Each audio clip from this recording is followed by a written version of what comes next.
नमस्कार, आपण पाहतात प्राईड न्यूज इंडिया।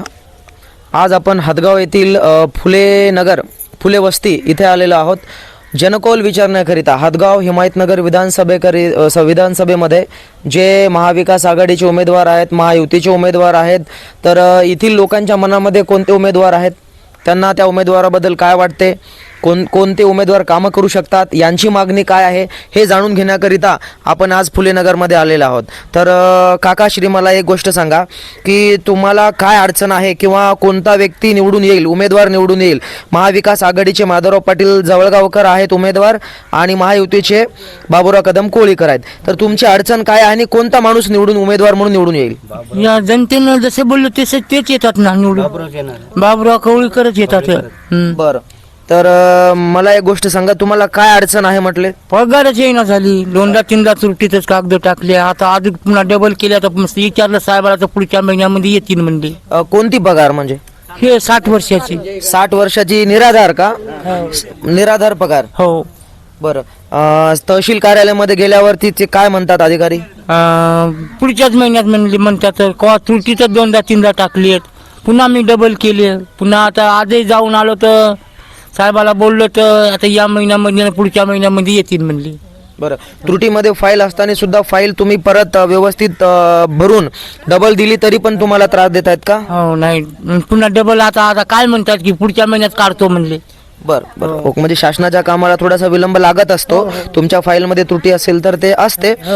तर बाकी तुम्हाला काय वाटते की आता जे हदगाव हिमायतनगर विधानसभा निवडणूक लागलेली आहे, तर याच्यामध्ये जे आता करंट चालू आमदार आहेत तर त्यांनी काही कामं केलेत का? काय कामायचे काहीच नाही केले, काहीच कामं केली नाहीत आणि आम्हाला फाई ना तर आम्हाला बोलही ना। ते मोठे माणसं राहतात त्याच्या मागे 1-2 गोष्ट बोलली तर बोलतात, नाही तर बोलतही नाहीत, त्याच्यात तेच मोठ्या पणामध्ये राहतात। जमीन नाहीत काही नाही। बरोबर, काय वाटते मावशी तुम्हाला? काय वाटायचं आता हे आम्हाला त्याच सरला देतो आम्ही निवडून, आपल्या बाबुराव सरला। हो, बाबुराव सरलाच निवडून देतो आम्ही, आम्हाला काय जमीन नाही काय नाही सर, रोजमजुरीचे माणसं हो आम्ही।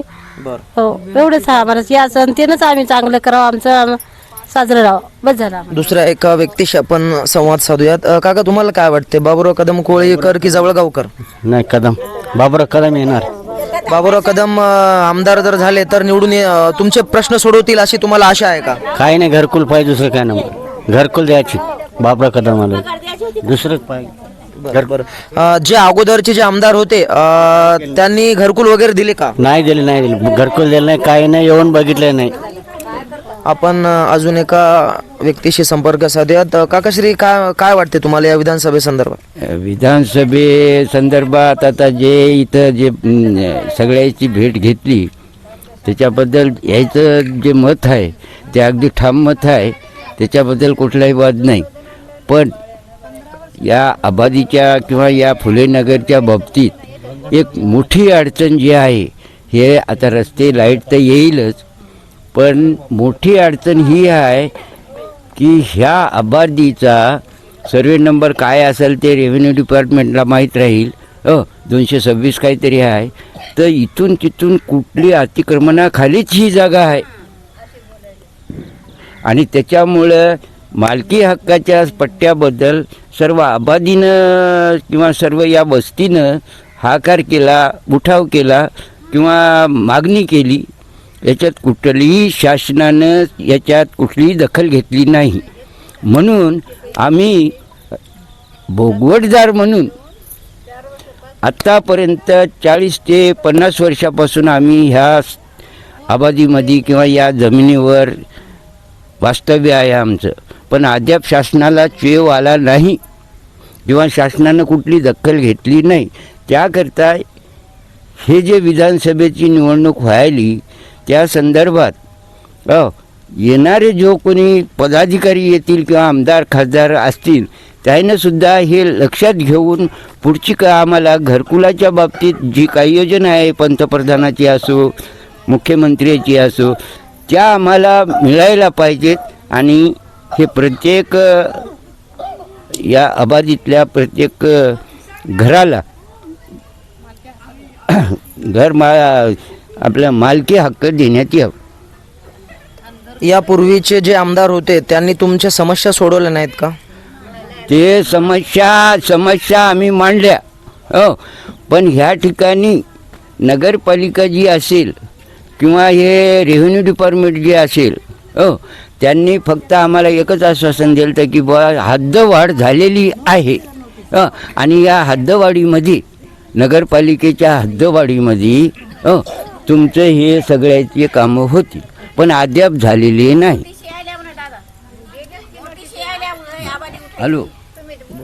हॅलो शिवाय आता हे अतिक्रमण उठवण्याच्या काहीतरी वावड्या उठवायले तर काही लोक, पण काही लोकांना नोटिशी दिल्यात हे कुठल्या त्या रेव्हेन्यू संदर्भात, नगरपालिकेच्या संदर्भात.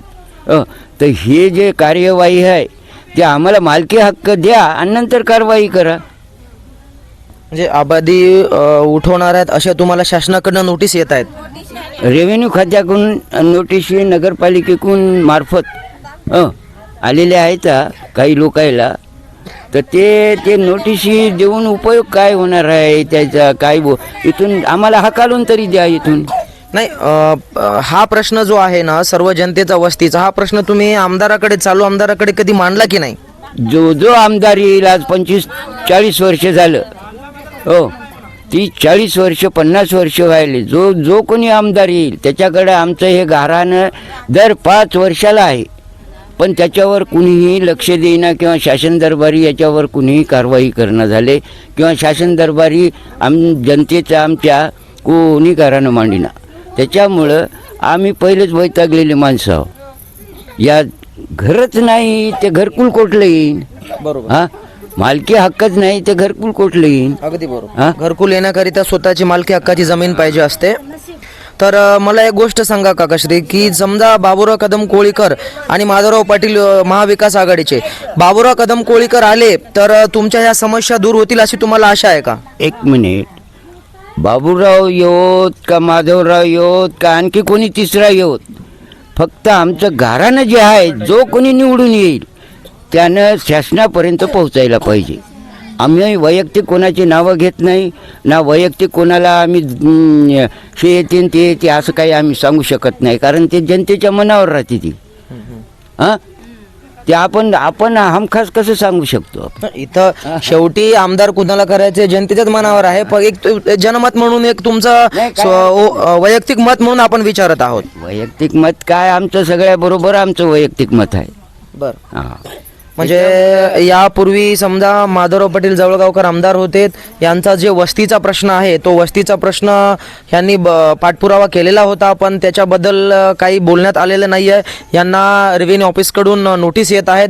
तर कुठंतरी या गरीब वस्तीतल्या लोकांचं म्हणणं आहे की कुठलाही आमदार येऊ द्या, कोण्याही पार्टीचा आमदार येऊ द्या, फक्त आमचं जे वस्ती आहे ती आमची वस्ती उठली नाही पाहिजेत.